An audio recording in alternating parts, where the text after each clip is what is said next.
I didn't plan that song for you, Rowan Stanfield, but I wanted to bring the mood down a little bit, things though we're being a bit demure, but she's a top 10 reversal here for our Keema Cup, our Keema Cars XL Cup this afternoon, and interesting.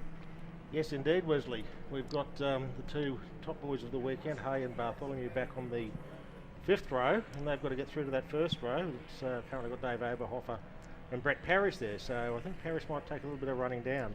Well, I don't mean, I'm going to throw a speculator here. I reckon Parrish realised it was the top 10 turnaround. He didn't want to be out of 10. He'd rather be on the outside out of 9, so he got his maximum points he did, and he pulled the handbrake on in that last event. What do you reckon? Well, I think it goes Is back... he cunning? Is he as cunning as that? No, he's not. No, he's not. I think it goes back to his mix-up with car 54 and 56 yesterday that saw him DNF, so he's taken the opportunity, I would say, by both horns here. Yeah, he'll have a red hot crack at these guys. Then when we go through this, it's Oberhofer and Parrish on the front. Then we've got McCallum and Smith, Richardson and McLeod, and Tuckwood and Lansdell, with Hay and Bartholomew, the front runners from the last, actually coming out of positions 9 and 10. Then it goes back to where it should be, which is McLaughlin, Winters, Ross, Goff, Webber, Peasy, which of course is now Clive's son, so another one of the Peasy family coming out. We've had a few of them over the years, running either through whatever the case may be. Clive in Gemini and Marty's son coming out and running in all sorts of different open wheel categories. And then we go down to Lucas. Rowan Stanfield's not there. I've actually got points on the board there, Les. That's amazing. But so you'll be ahead of Olsen, Hampson, and so what's happened to Greg? Is Greg gone home? No, he's still here, but he popped the head gasket in the race yesterday afternoon. So he packed her up. He could have grabbed the motor out of my car if he wanted to, but. Now I just heard the communication from race control, and there will be overtaking going on in this race, so make sure you give each other racing room. So the DSO is also in the room with our clerk of the course, and of course our promoter and category manager, which of course is Brett Peters, a very experienced motor racer himself. You'd want to think that these guys are going to have, there's 3 sets of eyes that are going to be all over this field, let alone everyone else in that room as well. So they're going to need to have them on. Lordy Evans is the DSO, so he'll need to keep an eye on what's going to be happening there, because there's going to be a fair bit of movement in that top 10, no doubt. Plus we've seen some race-long tussles between Ross, Goff and Winters in the earlier races. Wasn't it? Look, in fact, we crossed that on camera a fair bit, and it was actually some great. It's the battles within the back, with the mid markers and back markers that really are some of the best racing, because they're really having a red hot go, and these guys are developing as race car drivers as well. I mean, Goffy's been around for God, I don't know. He'd have watermarks on him from the '74 floods, but you know he actually still gets birthday cards from God. He's that old. Yep. So once again, a good field of cars. In fact, we're just in the 21 cars coming out the race. So it'll be a very interesting start. Over 25, I think, at the start of the weekend. Yeah, it's around about 25 there was. So a good field, good strong field, good growth in this category over the last little while as well. You can see them start to form up. 2 of the best presented cars on the front row. That'll be a picture perfect shot there for Brett Peters. He should be out there shooting that as a camera shot. I wonder whether he's not actually. What gets me though, and you'll have a better, I suppose, feeling for this, is there's not much weaving going on. There's not much of that going on. They haven't, not much pulsing, not much trying to get temperature into things. They just seem to be letting the track temperature get into it normally. Yeah, this is a lot higher today than it was yesterday. So with these few back markers in order here, that from about midfield back looks a bit untidy.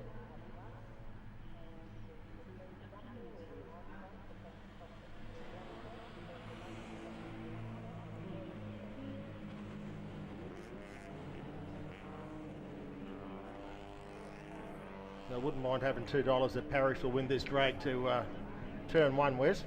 Yeah, he'll have a red hot. Now look at how far Oboff has come down onto that line too. He's really started far right, so he's going to control the pace at the start. And Oboff's thing is quick through second and third gear, So how's he going to There have we the run? go. Well, we'll have to wait and see. The long shot doesn't tell us what's going on head on, but here we come. There we go. What a shot! What a range of cars as we make their way through. So there, look at that. He did get the shot. He did get the start, Yep. as you said.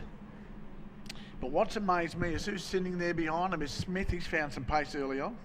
Yep, and we've got a big gaggle there. Where are the boys? There's Tuckwood. So he's coming. There's Hay. He's in the middle of that shot as well. So they are... this is going to get awkward down the bottom. You can just feel it. Look at Cam Bartholomew, got a cracker to start. He's on the back of this pretty quickly. He really had to pull the pin nice and early there. And Ron, look this. Oh, someone's gone Out bush. in the wide. That's Mickey McLeod out wide. And Hay was with him out there too, just quietly. I think he got the desert jewels on it, has he? I think he might have the all-terrains. Yes, he's having a red hot run as the field now rolls its way into turn number 4. That's cost him a lot of places. He's got a lot of work to do. You'll have to build the momentum up. So look at this, running as far as they can possibly run. Parrish has got a handy little lead already. Yeah, that's a good 7 or 8 car lengths. Yeah, and I'm just looking down here at the moment. You got Cam Bartholomew. So they are. Geez, I'll tell you, we are pushing as hard as we can early on. There's some big moves and some rather fine wedges being driven into gaps. 3 behind Parrish here, these 3. Look at Bartholomew got the best run. Third. Yeah, that's an unbelievable. From 10th through to 3rd, we haven't completed the lap yet. He's in a hurry. Yep. But he knows he's got to be because Parrish is going to skip away if he doesn't get on him. As Cam Wilson always used to say, job's on, boys. Job's on. Job's on, yes. An homage to Mark Walker too. So yeah, yes. All right, bit of dust up on the foreground. That's been the home of a lot of problems. Turn one. Steve Hay, by the looks of it. Oh, he is across on the right-hand side. Is in the shot. We saw him there. Here's Cam Bartholomew now up on 2nd place, down the long back straight here. So that's him up on Oberhopper. Yep. Carries a bit of signage for Oberhopper on his car as well. So once again, he is doing a great job of getting the job done. He does indeed. He's got an exceptional brake package in that car, young Cam. I know Glenn puts a lot of time into it, and things stops on a dime, so to speak. Look at this battle. Look at the gaggle. Look at the 2 and 3 wide. It's just on. Everybody's pulling out of drafts everywhere nice and early. Mike McLeod's got a hell of a job out of it. It's like the Aldi shopping centre here. We've got it does. It's shopping carts everywhere. Yes, it is the rush for the red light specials down into turn number 4. Put your cart back in the rack, you'll get your $1. Well, turn 5 here. You've got a drive through there for car 111, which is Steve McCallum. Well, car 111, McCallum has got a drive-through penalty for contact with car 27, which is Mike McLeod. Yep. That must have been what happened down at turn 3, I'd say. So that's what's happening. He's got a drive-through penalty, McCallum. Well, it looks like I've got more repairs to do. You beauty. Yeah, just what you need. I know a bloke that can sell you some parts. All right. Not much. I think there was a gentle touch, I think, more than anything else, but McLeod's raced his way through. Look at the 44 car. He's done such a... I'm so impressed with Weber this afternoon. And over the weekend for a guy that's probably a little bit new to the category. We've already nicknamed him Mark. Mark. Why wouldn't you do that? Did you see Lancel's car then? Was something breathing out of the right-hand side, bit of smoke, right-hand rear wheel arch. So not too sure what that is. We're just going to talk about it. I think he's had a bang on the right-hand rear. Okay, there might be a bit of wheel damage, a bit of guard on tyre. Look at this. Further down, we're now on the funky Mexican Cantina car of Michael Tuckwood, or Speedy Gonzalez. Come on, Speedy. So he's doing it. He's a guy on a mission too. He's got himself up in position number 5. Fastest man on track is Bartholomew. He's 0.4 of a second faster than Parrish at the moment. On Parrish. There's that smoke out of Lansdale now. You can see. Yeah, something. You know what? If I'm a betting man, that could be something as simple as brake fluid coming onto hot brake. Don't call it as the diff, please. No, I don't think. I would hope it wouldn't be a diff. Oh no. That 85. Yeah, that's Jason Lansdale's just been called in. Yeah, he's been told. He's got his hand up, so he's coming. So at the moment, look at the battle up front. And Bartholomew's trying to parish. Yeah, we've just been told by our spotters that the race lead has changed and Bartholomew's got him. So once again, we've got our race leader change, and now they will get away. Down the front here. There's Steve Hay trying to make his way up through the field.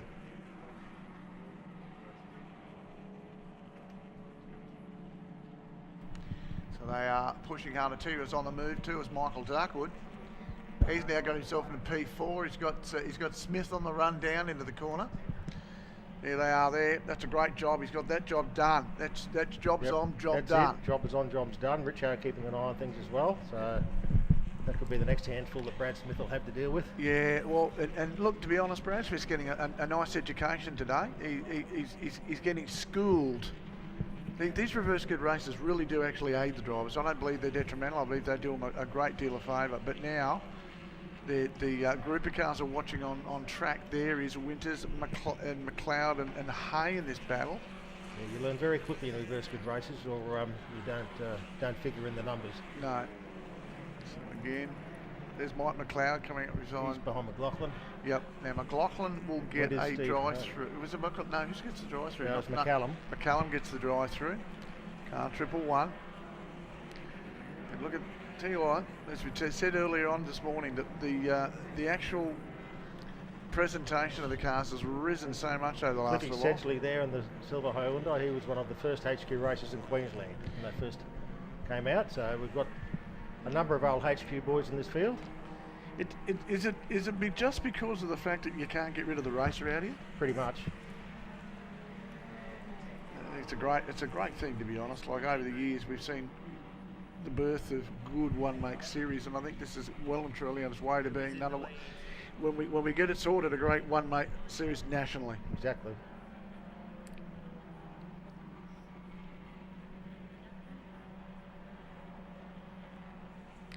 Yeah, okay. The pre-productions will be there the first race back up. Richo up on Smith. Got it done. Yeah, got the job done. The Prod Sports will be the last event before our lunch break, and we'll come back at 10 to 1 for our next event after that.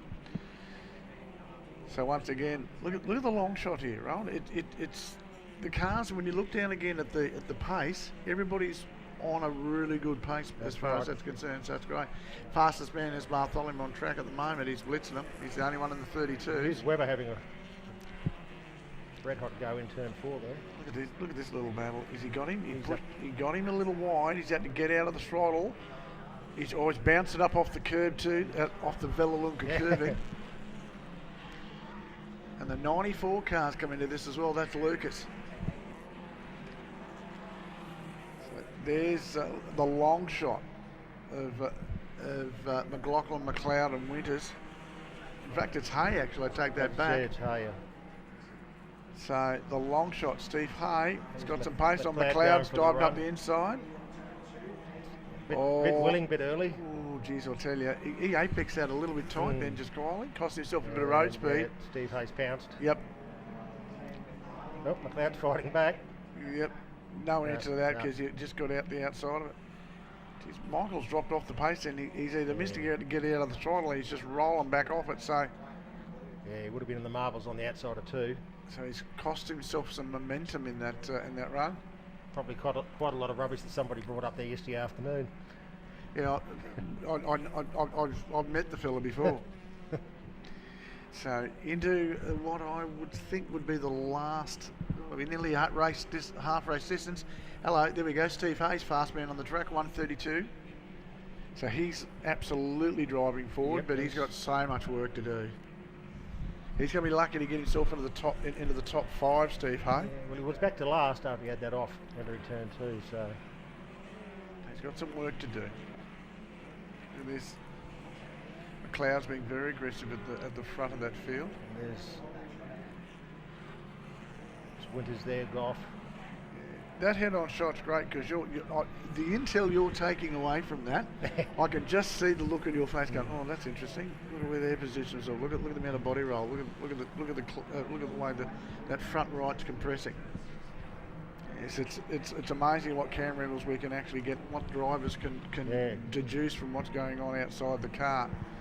Rather, it might feel okay inside, but the body language of the car tells the story. Exactly. There's lead action here, the front straight. That's the 44 again of Webber chasing Peasy down. Yep. They've been at each other for a couple of laps, this pair. Yeah, Scott McLaughlin's tagged on the back of it now, is he? Has he done his drive-through yet? I don't think he has. No, that's car 111, sorry, which is McCallum. Yeah, he's done his drive-through. He's way down the back. So they are looking to find their way through. We are at half race distance. About now, the tyres will be starting to get a little bit rolly. Yeah, we talked earlier on about what running standard air, and they tend to get very ordinary very early. Running the hydrogen in them, nitrogen. Sorry, they tend to stay live. Probably that's a better terminology for a lot longer. What sort of growth are you getting pound wise? On nitrogen, if we start at 36, we'll come in at around about 42. Right. On air, they'll normally start a little bit higher to try to get the grip early, but they'll find that they'll grow from, say, starting at 38, they'll probably grow to at least 48. It's a fair bit of growth, and what that effectively means, folks, is the fact that the tyre's building so much heat up in it that it's changing the molecular structure of the rubber within it, and they become petrol again. That's right. And it becomes a bit of it, all very oily and very greasy. So the end result of that is that they do tend to underperform very, very quickly. But looking at Cam Bartholomew at the moment, be very happy for him. He'd be quite happy, and the guys from Hully's would be even more happy with that. Yep. Oh, Jimmy Wyatt. Jimmy Wyatt, long time known in Redcliffe, as believe it or not, was thought to be my little brother because we look nearly identical like brothers in our younger day. For some unknown reason, that's what we thought. They thought at Clonuph. Poor Jim. I know, but he's a guy that's got right around. Loves his motorsport. Been a local identity to the Wyatt family in Redcliffe around those areas a long time, along with the Bartholomews. I have a close relationship with both ends of that. I think the fact that the family grandfather used to work for my father at Australian Airlines years ago. There you go. Trivia for you, but have a look at this. He's doing a job at the moment. Not only for the guys from KPH. Gap there. He's, you know what? I think he's driving sensibly now. He's got his foot out of the throttle. He maintained the gap. He'll have enough in reserve if Parrish comes at him, I think. So, and Parrish is probably thinking, what have I got to do to get this young fella? And Parrish knows that it is raced against young Cam enough that Cam will do everything he does at the least possible amount of effort involved. So. He's got a pretty old head on young shoulders there, young Cam, and he knows only too well you only need to win the motor race by the slimmest of margins. Yep, just got to be first at the last. That's it.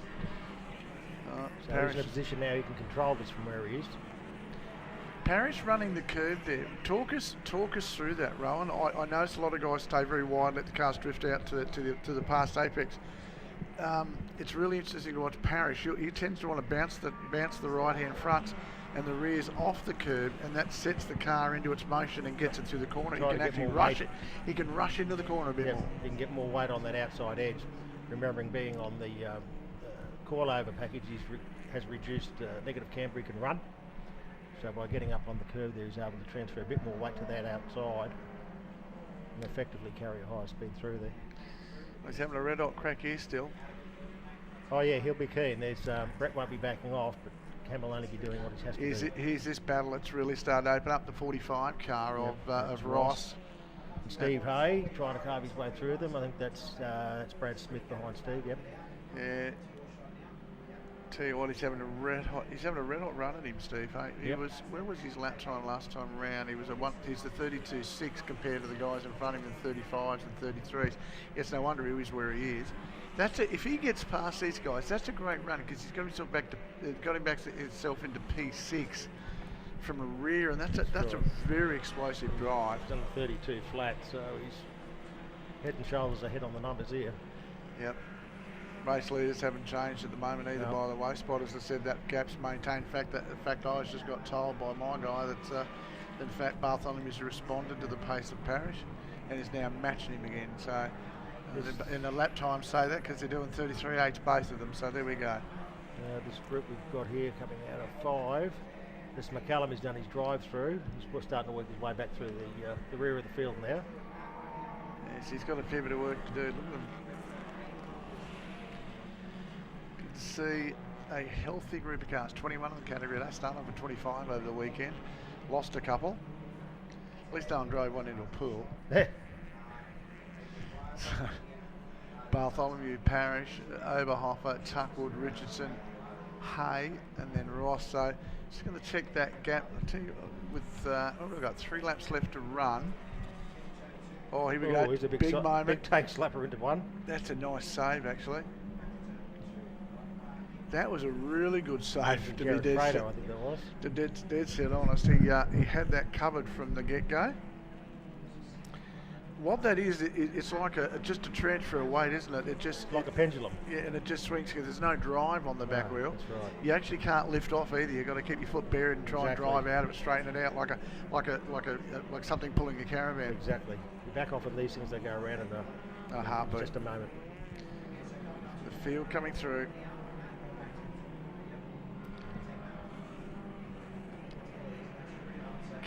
Car 21 gets a drive through. It's Michael Goff, our Tassie boy. So that's interesting. So Mick has incurred the wrath. And in he comes. So I'm told there he is in the foreground of that shot, pulling in. Well, interesting times. 2 laps left to run for our field. And our race leader is somewhere out on track. He's down in turn number 3, so I've just been told. It's really good. I asked a question in one part of my head, and somebody tells me in the other ear exactly where they need to be. This is a great little battle round. This has been going on for a while. Simon Winters and Peasy. Yep. So these guys have had a red hot ding dong battle. We have got 2 laps left to run. Race leaders, there he is. It's Cam Bartholomew coming in the 4-5 complex, and that is the car of Parrish behind him. You've got to be reckoned this has just made Parrish a tiny bit happier, but it's also making him terribly frustrated too. Or is he saving it for the last? I don't think he's got enough time left to make up that gap. There's probably a good 6 car lengths in it. Well, he's going to have a red hot crack at this, you can just say. But I think at this stage, with this time, they'll come around at the start-finish line. There's with Stevie Hayes. Last lap board coming out. Last lap board being shown. Again, they are on the money and running as hard as they can. Oberhofer, Tuckwood. And where that battle's ended up, we've lost it off camera from before. They have, again, it's all about that man there, and it is Cam Bartholomew. The all-car wholesales car of Cam Bartholomew. Tuckwood won't get Oberhofer. I think that gap is just too big. Steve Hay's got in front of Richardson. So he's got that. So Hay's got himself. He's up to 5th. That's I said that's where he'd stop. The gap would be too far for him, and I was pretty much on the money. Yep. I mean, I was doing the mental calculation in my head about how close he would and how close he'd get, and I thought, well, he's just too far ahead. He's a couple of seconds faster lap, but that'll stop him there. So there he is. There's Steve Hay. Great result for him. He'd be delighted with that. So considering the fact that how much recovery he's had to do. But here they come now. Race leader is in turn 4 and 5. So there they go, going straight out of shot. You can just see them coming around the race leaders. And so there they go. Look at that, through turn number 6. This is a bit of the checkered flag roll. Closed up a little bit on him, but it's not going to be enough. No. Now Cameron's showing off. Having a swerve and a hello, the salute to the fans and salute to his crew. Well done to you, Cam Bartholomew. Great drive. Brett Parrish home in 2nd. Oberhofer will come across the line in 3rd right now. There goes Tuckwood. He takes 4th. Steve Hay comes. That's a good drive back. He did gap him. Then we go back to Richardson. Ross is about to come across the line. Smith is next across. He is. Oh, Mike McLeod brings it home in P9, and McLaughlin comes home in position number 10. Now Winters, this little battle further back is a cracker. Anything can happen here. He'll keep it going. He will do, but I think Peasy's going to end up. Yep. Peasy's going to get him. Peasy ahead of Winters, ahead of Webber. Then we go back to Lucas. It should be next. It is. Bond should come across. McLaughlin's had a lonely drive back after the drive-through. McCallum, I should say. Here comes McCallum now. Pilkington will come home ahead of, is that Sedgley, and of course Predate rounding out the 19 with Goff and Lansdell. I don't think Goff will be the last one to finish it. He is. All right, Stanfield, thank you very much for subbing in for us today. I'd have rather seen you in your race car than back out here. We're going to take a break. We'll be back on the other side of this. More action coming your way.